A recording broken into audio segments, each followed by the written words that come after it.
నేను యాక్చువల్గా ఈ సినిమా సైన్ చేసే ముందు అనుకున్నాను, అఖండ 1లోనే అన్నీ చేసేసాం, ఇంకా 2లో ఏం చేస్తాం అని అనుకున్నాను.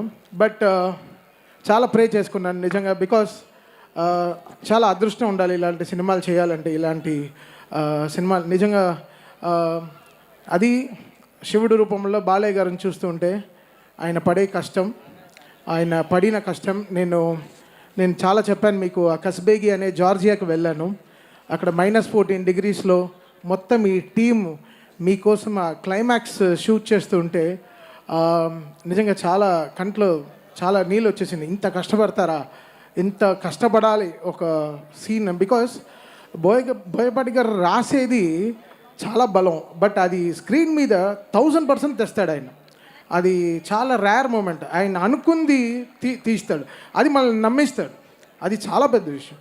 అది అసలు ఒక్కొక్క రీల్ పనిచేస్తుంటే అసలు వచ్చిన హై మాకు మామూలు హై కాదు. ఇదే చెప్పాను, మళ్ళీ చెప్తున్నాను. ఫస్ట్ అఖండాకి నాకు ఏమేమి హైస్ జరిగిందో సేమ్ అదే హైస్ మళ్ళీ అఖండ 2కి జరుగుతుంది అంతే.